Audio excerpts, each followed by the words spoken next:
Hi everyone, welcome to Balu IQ online classes. ఈ వీడియోలో మనం డిస్కస్ చేయబోయే టాపిక్ ఏంటండి అంటే ఆంధ్రప్రదేశ్ హిస్టరీకి సంబంధించి కొన్ని ఇంపార్టెంట్ ఎంసీక్యూస్ని డిస్కస్ చేసుకుందాం అండి. మీ అందరికీ తెలిసిన ఏపీ హిస్టరీ అనేది మనకి గ్రూప్ 2 మెయిన్స్ ఎగ్జామినేషన్లో 75 మార్కుల పేపరు. రెగ్యులర్గా మనం ఏపీ హిస్టరీకి సంబంధించినటువంటి వీడియోలు చేస్తున్న ఎంసీక్యూస్ అనేది అయితే ఒక 2-3 డేస్ నుంచి కొంచెం వర్క్స్ ఉండడం వల్ల నేను మీకు వీడియో ఇవ్వలేకపోయాను. అయితే ఈ వీడియోలో మనం మరిన్ని క్వశ్చన్స్ డిస్కస్ చేద్దాం. And before going to the video, ఇప్పటిదాకా ఎవరైనా మన యాప్ని కనుక డౌన్లోడ్ చేసుకోకపోతే గూగుల్ ప్లే స్టోర్లోకి వెళ్ళి మీరు బాలు ఐక్యూ అని సెర్చ్ చేస్తే మన యాప్ డౌన్లోడ్ చేసుకోవచ్చు. లేదంటే కింద డిస్క్రిప్షన్లో లింక్ ఉంటుంది, ఆ లింక్ క్లిక్ చేసినా సరే మీరు మన యాప్ని డౌన్లోడ్ చేసుకోవచ్చు అనమాట. అలాగే ఎవరైతే ఏపీ హిస్టరీ టెస్ట్ సిరీస్ తీసుకున్నారో వాళ్ళకి ఆల్రెడీ 5 గ్రాండ్ టెస్టులు ప్రొవైడ్ చేయడం జరిగింది, బిడ్ బ్యాంక్ ఇచ్చాం. అలాగే ఇండియన్ పాలిటీలో 3 గ్రాండ్ టెస్టులు ఇచ్చాం మొన్నటి వరకు. ఈరోజు మరో 2 గ్రాండ్ టెస్ట్ అయితే యాడ్ చేయడం జరిగిందనమాట. సో అది కూడా మీరు రాసుకోవచ్చు, మొత్తం 5 గ్రాండ్ టెస్టులు. ఇండియన్ ఎకానమీకి మోస్ట్లీ రేపటి గ్రాండ్ టెస్టులు అయితే వస్తాయండి. ఏ గ్రాండ్ టెస్ట్ ఏ టెస్ట్ సిరీస్ తీసుకున్నా మీకు 99 రూపీస్ అనమాట. ఒకవేళ మీకు కనుక ఈ 1 వీక్లో రివిజన్ చేసుకునే విధంగా కావాలని అనుకుంటే థియరీ క్లాసెస్ ఉన్నాయండి. ఏపీ హిస్టరీ 199 రూపీస్కి, ఇండియన్ పాలిటీ అయినా 199 రూపీస్. మీరు మన యాప్ని డౌన్లోడ్ చేసుకొని చెక్ చేసుకోవచ్చు. మరి ఒకసారి మనం ఫస్ట్ క్వశ్చన్ చూద్దాం. అబలా సచ్చరిత్రమాల అనే పుస్తకాన్ని రచించిన వారు ఎవరంట? అబలా సచ్చరిత్రమాల ఎవరు రాశారంట? నండూరి సుబ్బారావు, కొమర్రాజు లక్ష్మణరావు, బండారు అచ్చమాంబ, రాయప్రోలు సుబ్బారావు అండి. సో బండారు అచ్చమాంబ గారు రాశారనమాట. యాక్చువల్లీ అబలా సచ్చరిత్రమాల ఒకసారి ఎగ్జామ్లో కూడా అడిగారు ఈ క్వశ్చన్. ఓకే, మరోసారి చూద్దాం. కొమర్రాజు లక్ష్మణరావు గారి యొక్క సోదరి ఈమె అబలా సచ్చరిత్రమాల అనే పుస్తకాన్ని రచించారు. ఈ పుస్తకాన్ని కందుకూరి వీరేశలింగం గారి యొక్క చింతామణి అనేటటువంటి ముద్రణాలయంలో ప్రచురించారట. చాలా ఇంపార్టెంట్ ఈ పాయింట్ కూడా. అచ్చమాంబ బృందావన స్త్రీ సమాజాన్ని కూడా ఏర్పాటు చేశారంటే ఈమె. కాకినాడలో విద్యార్థిని సమాజాన్ని కూడా ఏర్పాటు చేయడం జరిగింది ఈమె. మరి 1905లో బిలాస్పూర్లో ప్లేగ్ వ్యాధి వచ్చినప్పుడు అచ్చమాంబ ఈ ప్లేగ్ వ్యాధి నివారణ కార్యక్రమంలో కూడా విశేష సేవలను అందించడం జరిగిందనమాట. ఇది కూడా చాలా ఇంపార్టెంట్ పాయింట్ ఈమె గురించి. చివరికి ప్లేగ్ వ్యాధి బారిన పడి అదే సంవత్సరంలో ఆమె మరణించడం జరిగిందంట. బండారు అచ్చమాంబ గారికి సంబంధించి కూడా ఒక క్వశ్చన్ అడిగే అవకాశం ఉంది. సో ప్లేగ్ డిసీజ్ వచ్చినప్పుడు అనమాట, ప్లేగ్ డిసీజ్ అనేది మీకు తెలిసిన ఎలకల వల్ల వస్తుందని, సో ఆ ర్యాట్స్ వల్ల వచ్చినటువంటి ప్లేగ్ డిసీజ్కి సంబంధించి సర్వీసెస్ ఇచ్చి సో అదే ప్లేగ్ డిసీజ్ బారిన పడి ఈమె చనిపోవడం జరిగిందనమాట. బండారు అచ్చమాంబ గారు చాలా ఇంపార్టెంట్. విప్లవ పరివర్తనం అనే నాటకం ద్వారా స్వదేశీ వస్తువులకు ఉపయోగాన్ని ప్రోత్సహించిన వారు ఎవరంట? విప్లవ పరివర్తనం నాటకం ద్వారా స్వదేశీ వస్తువులు ఏంటంటే మన డొమెస్టిక్గా తయారు చేసుకున్నవి.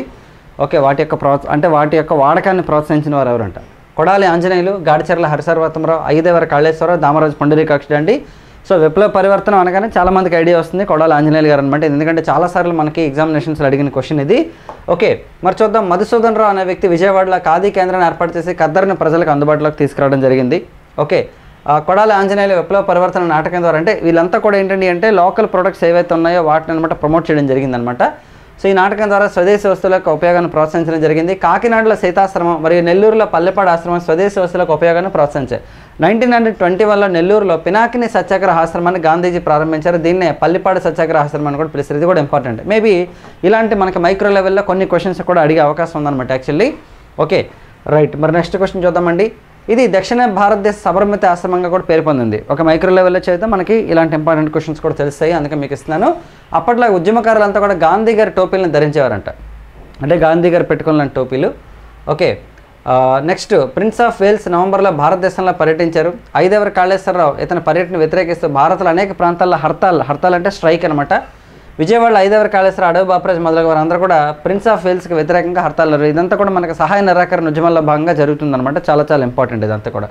ఓకే, ఎందుకంటే ఖాదీ వస్తువులు అంటే ఖాదీ బట్టల యొక్క ప్రోత్సాహం గురించి కూడా గాంధీ గారు చెప్పడం జరిగింది ఆ ఉద్యమ సమయంలో. నెక్స్ట్ అంటే సెప్టెంబర్ సర్క్యులర్ అనేది ఎవరి నివాసంలో రూపొందించారు? చూడండి, ఇక్కడ చాలామంది కన్ఫ్యూజ్ అవుతున్నారు. కర్నూలు సర్క్యులర్ వేరండి. కర్నూలు సర్క్యులర్ మనకి ఓకే కళా వెంకట్రావు గారు అనమాట. ఓకే, అక్కడ కర్నూలులోని కాంగ్రెస్ కార్యాలయంలో దొరుకుతుంది. క్విట్ ఇండియా ఉద్యమానికి సంబంధించింది యాక్చువల్లీ. మరి కర్నూలు సర్క్యులర్ కాకుండా సెప్టెంబర్ సర్క్యులర్ దేనికి సంబంధించింది అంటే మనకి 1913లో జరిగినటువంటి ప్రథమ ఆంధ్ర మహాసభకు సంబంధించింది అనమాట. ఆంధ్ర మహాసభలకు సంబంధించింది. మరి ఆ సెప్టెంబర్ సర్క్యులర్ అనేది 1912లో అనమాట జరిగిందండి, అంటే రూపొందించారు. మరి అది ఎవరి ఇంటి దగ్గర అన్నది క్వశ్చన్ ఇక్కడ. వేమవరపు రామదాసు, వింజమూరి భావనాచార్య, బయ్యారం నరసింహ శర్మ, చల్లా శేషగిరిరావు అండి. వింజమూరి భావనాచార్య గారు అండి యాక్చువల్లీ. ఓకేనంటే 1912లో వేమవరపు రామదాస్ అనే అతను నిడదవోలులో ఒక సభను నిర్వహించి ఆంధ్ర రాష్ట్ర ఏర్పాటు కోసం ఆంధ్ర మహాసభలు జరగాలని పిలుపునిచ్చాడు ఆయన. అంటే ఆంధ్ర మహాసభలు జరగాలి అని చెప్పేసి నిడదవోలు మహాసభలో పిలుపునిచ్చిన వ్యక్తి ఎవరంటే మనకి వివి రామదాస్ గారు అనమాట 1912లో. సో అదే ఇయర్లో ఏం చేశారంటే అక్కడికి వచ్చిన వాళ్ళందరూ అంగీకరించినంత 1913లో చేద్దామని అనుకున్నారండి. అయితే 1912 సెప్టెంబర్లో ఏం చేశారంటే సెప్టెంబర్ సర్క్యులర్ అనేది వేమవరపు రామదాస్ నిర్వహించబోయే మొదటి ఆంధ్ర మహాసభలో చర్చించబోయే అంశాలను తెలియజేయడం కోసం గుంటూరులో వింజమూరి భావనాచార్య గారి ఇంట్లో సమావేశం అయ్యారనమాట. ఓకేనండి, ఇక్కడ చర్చించబడినటువంటి అంశాలతో ఒక సర్క్యులర్ రూపొందించారు. ఇదే సెప్టెంబర్ సర్క్యులర్ మనకి. ఓకేనండి. సాధారణంగా తీసుకుంటే ఇందులో అంశాలు తీసుకుంటే ఒకటి ఆంధ్రుల కోసం ఒక దినపత్రిక ఉండాలి, ఆంగ్ల దినపత్రిక ఉండాలి, అంటే ఇంగ్లీష్ న్యూస్ పేపర్. ఎందుకంటే ఎప్పుడైతే ఇంగ్లీష్ న్యూస్ పేపర్ ఉంటుందో నేషనల్ లెవెల్ లీడర్స్ కూడా అండర్స్టాండ్ అవుతుంది కంటెంట్ అనేది. నెక్స్ట్ అలాగే బ్రిటిష్ వాళ్ళకి కూడా అర్థమవుతుంది. ఆంధ్రుల కోసం ఒక విశ్వవిద్యాలయాన్ని కూడా ఏర్పాటు చేయాలి. దీంతోపాటు ఓకే సైన్యంలో చేరికపైన నిషేధాన్ని ఎత్తివేయాలి. ఇవన్నీ కూడా వీళ్ళు అనుకున్నారనమాట. అలాగే శెట్టి నరసింహరావు అనే వ్యక్తి యొక్క సూచన మేరకు మొదటి ఆంధ్ర మహాసభ ఎలా నిర్వహించాలన్న దానికి సంబంధించి ఒక కమిటీ వేశారండి. అదే కొండా వెంకటప్పయ్య గారి నేతృత్వం దానికి. ఓకేనండి. కొండా వెంకటప్పయ్య గారు మనం ఆంధ్ర డిక్టేటర్ అంటాం. అలాగే దేశభక్తి అనేది ఆయన యొక్క బిరుదు అనమాట యాక్చువల్లీ. ఓకేనండి. డిక్టేటర్ కొండా వెంకటప్పయ్య గారు, సాల్ట్ సత్యాగ్రహాలు. ఓకేనండి. నెక్స్ట్ అండి, శృంగార శాకుంతలం జైమిని భారతం రచించిన పిల్లలమర్రి పెనవేరభద్రుడు ఎవరి ఆస్థానంలో ఉండేవారంట? శృంగార శాకుంతలం జైమిని భారతం రచించినటువంటి పిల్లలమర్రి పెనవేరభద్రుడు ఎవరి ఆస్థానంలో ఉండేవారు? రెండవ దేవరాయలు, రెండవ హరిహరరాయలు, సాలు నరసింహరాయలు, శ్రీకృష్ణదేవరాయలు అండి. సాలు నరసింహరాయలు. చాలామంది శ్రీకృష్ణదేవరాయలు అనుకుంటారండి. శ్రీకృష్ణదేవరాయలు ఉన్న అష్టదిగ్గజాల్లో పిల్లలమర్రి పెనవేరభద్రుడు ఉంటారనమాట. ఆయన ఎవరి దగ్గర ఉంటారంటే సాలు నరసింహరాయల దగ్గర ఉంటారనమాట. ఓకే. వెనుకోట పెద్దన్న కావ్యాలంకార చూడమని రచన చాళుక్య రావపాటి త్రిపురాంతకుడు. ఓకేనండి. ఇతని రచనలు అంటే మనకి ఇవన్నీ కూడా అంటే కొంచెం కనెక్టివిటీ ఉన్నాం అనమాట యాక్చువల్లీ మనకి సాలు వంశంకి సంబంధించి. అతనివి వెన్నకోట పెద్దన, మదన విజయ, అంబికా శతకం, త్రిపురాంతక ఉదాహరణ. మరి పిల్లలమర్రి పెనవేరభద్రుడు తీసుకుంటే ఇతను సాలు నరసింహరావు ఆస్థాన కవి. శృంగార శాకుంతలం జైమిని భారతం అండి. మెయిన్లీ ఈయనకు సంబంధించి ఒకసారి ఒక క్వశ్చన్ అడిగారండి. వాణి నా రాణి అన్నది ఎవరు అంటే పిల్లలమర్రి పెనవేరభద్రుడు అన్నారనమాట యాక్చువల్లీ. వాణి అంటే సరస్వతిదేవి అనమాట యాక్చువల్లీ. ఓకేనండి. శృంగార శాకుంతలం చిల్లర చెన్నయ్య అని అతనికి అంకితం ఇవ్వడం జరిగిందండి. జైమిని భారతం సాలు నరసింహరావుకి అంకితం ఇచ్చారు. చాలా చాలా ఇంపార్టెంట్ ఇవన్నీ కూడాను. మనం ఆల్రెడీ చాలా డిస్కస్ చేసుకోవడం జరిగిందండి. అలాగే ఈయన టైంలోనే రాజనాథ్ రెడ్డి మా సాళువ అభ్యుదయ అనే చారిత్రక గ్రంథాన్ని రాయడం జరిగింది. అలాగే సాలు నరసింహరాయల టైంలో మనం కొనేది ఎవరంటే అన్నమయ్య. ఓకే. పదకవిత పితామహుడిగా పేరు పొందినటువంటి అన్నమయ్య కూడా సాలు నరసింహరాయల టైంలోనే ఉన్నారనమాట. మరి నెక్స్ట్ తీసుకుంటే ఈయన అన్నమయ్యపై 32,000 కీర్తనలు రచించడం జరిగింది. అలాగే అన్నమయ్య గారి యొక్క భార్య తిమ్మక్క, సుభద్ర కళ్యాణం, మరి రుక్మిణి కళ్యాణం రచించడం జరిగింది. మనందరికీ తెలుసును అన్నమయ్యకి సంబంధించి. అలాగే బయోపిక్ కూడా ఉంది. అక్కినేని నాగార్జున గారు యాక్ట్ చేసి రాఘవేంద్ర గారు డైరెక్షన్ చేసిన సినిమా. నెక్స్ట్ అండి, ఆంధ్ర మహిళా సభను ప్రారంభించిన వారు ఎవరంట? ఆంధ్ర మహిళా సభను ఎవరు స్టార్ట్ చేశారు? ఖమ్మంపాటి మాణిక్యాంబ, యామిని పూర్ణతిలకం, దుర్గాబాయి దేశ్ముఖ్, నన్నదేబో అండి. మరి వీళ్ళు కూడా ఖమ్మంపాటి మాణిక్యాంబ గారు అవ్వచ్చు, యామిని పూర్ణతిలకం అవ్వచ్చు, వీళ్ళు కూడా ఏంటండి అంటే మనకి నేషనల్ మూవ్మెంట్లో పార్ట్ అనమాట. మరి ఆంధ్ర మహిళా సభను ప్రారంభించింది ఎవరంటే దుర్గాబాయి దేశ్ముఖ్ గారు అండి యాక్చువల్లీ. ఓకేనా. ఆంధ్ర మహిళ ఈమె యొక్క బిరుదు. 1922లో సహాయ నిరాకరణ ఉద్యమంలో కాకినాడలో ఒక 12 సంవత్సరాల బాలిక సత్యాగ్రహంలో పాల్గొన్నారు. ఒక బాలిక అనమాట. సో ఆవిడ పేరే దుర్గాబాయి దేశ్ముఖ్ అనమాట.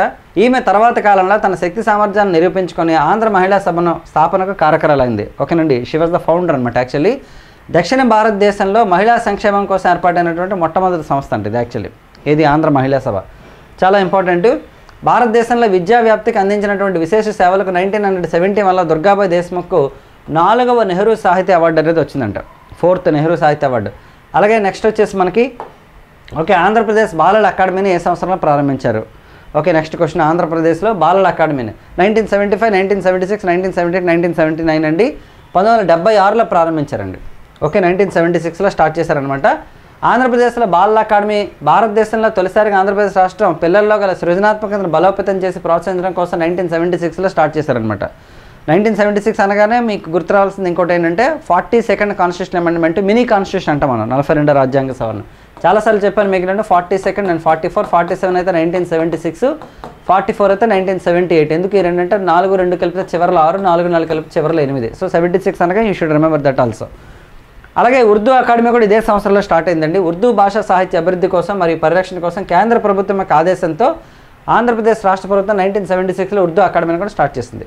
ఓకేనండి. చాలా చాలా ఇంపార్టెంట్. మరి ఈ అకాడమీ ఏం చేస్తుందంటే ఉర్దూ లాంగ్వేజ్కి సంబంధించినటువంటి సాహిత్యం, సాంస్కృతిక పాఠ్య పుస్తకాలను ప్రచురించడం అన్నమాట దీని యొక్క ప్రత్యేకత. చాలా ఇంపార్టెంట్ ఇవన్నీ కూడాను. మనం ఈ టాపిక్ ఎక్కడ నేర్చుకుంటామంటే 1956 నుంచి 2014 వరకు ఉంటాయండి. అది చదవాలి. ఎందుకంటే అందులో ముఖ్యమంత్రులకు సంబంధించిన లిస్ట్ ఉంటుంది. సంజీవ్ రెడ్డి గారి దగ్గర నుంచి కిరణ్ కుమార్ రెడ్డి గారి వరకు. అయితే అవన్నీ నేను చెప్పాను. ప్రతి పాయింట్ కూడా నేను మీకు డీటెయిల్గా ఎక్స్ప్లెయిన్ చేస్తాను ఏపీ హిస్టరీ కోర్సులోని. ఎవరైనా 349 కోర్స్ తీసుకోవాలనుకుంటే కూడా తీసుకోవచ్చు. ఇందులో గ్రాండ్ టెస్ట్లు కూడా యాడ్ చేస్తాను. హిస్టరీ అండ్ పాలిటిక్స్ సంబంధించి, ఏపీ హిస్టరీ అండ్ పాలిటిక్స్ సంబంధించి. ఇది పేపర్ 1 అనమాట. AP history and Indian politic content కూడా ఉంటుంది. Video content, material and grand టెస్ట్లు ఉంటాయి 349 కోర్సులో. నెక్స్ట్ అండి, ద క్రీసెంట్ అనే పత్రిక ఎవరు స్టార్ట్ చేస్తారు? చాలా ఇంపార్టెంట్ అండ్ చాలా ఈజీ. మీకు ఇప్పటికే మీరు ఆల్రెడీ ఫుల్గా రివిజన్ చేస్తుంటారు. కస్తూరి రంగన్ అయ్యర్, గాజుల లక్ష్మీ నరశెట్టి, జ్ఞాపతి సుబ్బారెడ్డి, వీరరాఘవాచార్య. గాజుల లక్ష్మీ నరశెట్టి గారు అండి యాక్చువల్లీ. ఈయన మీ అందరికీ తెలిసిన మద్రాస్ నేటివ్ అసోసియేషన్ అనేటటువంటి సంస్థ ద్వారా బాగా పాపులర్. 1852లో స్టార్ట్ చేశారు దాన్ని. ఓకే. 1844లో క్రీసెంట్ అనే పత్రికను ప్రారంభించి ఓకే ఆంధ్రులకు అవగాహన కల్పించినటువంటి మొదటి వ్యక్తిగా గాజు లక్ష్మీనరసింహ గారు ఫేమస్ అనమాట. 1852లో చన్నపట్నం స్వదేశీ సంఘం, ఇదే ఇంగ్లీష్లో మనకు మద్రాస్ నేటివ్ అసోసియేషన్ అనమాట, దీన్ని స్టార్ట్ చేసి ఆంధ్రుల యొక్క స్థితిగతులను ప్రభుత్వానికి తెలియజేసి పరిష్కార మార్గాలను డిమాండ్ చేశారు ఆయన. 1878లో గాజు లక్ష్మీనరసింహ తర్వాత ఓకేనండి అవగాహన కల్పించడానికి ప్రయత్నం చేసిన వ్యక్తి ఎవరంటే న్యాపతి సుబ్బారావు గారు కూడా ప్రయత్నం చేశారనమాట. వీళ్ళంతా కూడా చాలా ఇంపార్టెంట్. ఓకే, ఇవ్వండి ఈ వీడియోకి సంబంధించినటువంటి క్వశ్చన్స్. ఓకే, నెక్స్ట్ వీడియోలో మనం వేరే సబ్జెక్ట్ కూడా డిస్కస్ చేద్దామండి. Indian polity or science and technology or Indian economy, anything can be discussed. Mostly రేపు 2 వీడియోలు ఇవ్వడానికి ట్రై చేస్తాను, మార్నింగ్ ఒకటి ఈవినింగ్ ఒకటి. ఇప్పటిదాకా మన ఛానల్ని సబ్స్క్రైబ్ చేసుకోకపోతే సబ్స్క్రైబ్ చేసుకోండి. ఓకే, అలాగే అప్కమింగ్ ఎగ్జామినేషన్స్ ఏవైతే ఉంటాయో వాటికి సంబంధించి కూడా మనం ఒక 1 వీక్ తర్వాత అంటే ఫిబ్రవరి 23 మనకి గ్రూప్ 2 మెయిన్స్ ఎగ్జామ్ కనుక కంప్లీట్ అయిపోతుంది. ఎందుకంటే ఫిబ్రవరి 18 మనకి కోర్టు డెసిషన్ ఉంది కాబట్టి, సో దాని తర్వాత ఎలాంటి పరిణామాలు ఉంటాయనేది మనం డిస్కస్ చేద్దాం. ఓకే, 23 కనుక ఎగ్జామ్ అయినట్లయితే ఆ తర్వాత నెక్స్ట్ కమింగ్ ఎగ్జామినేషన్స్కి సంబంధించి కూడా డిస్కస్ చేద్దామండి. సో నెక్స్ట్ వీడియోలో మళ్ళీ కలుద్దాం. Thank you so much all of you and wish all the best అండి. సో మన యాప్ని డౌన్లోడ్ చేసుకోండి, ఛానల్ని సబ్స్క్రైబ్ చేసుకొని రెగ్యులర్ ఫాలో అవ్వండి, మీకు మంచి ఎడ్యుకేషన్ కంటెంట్ అనేది ప్రొవైడ్ చేస్తాను. Thank you very much.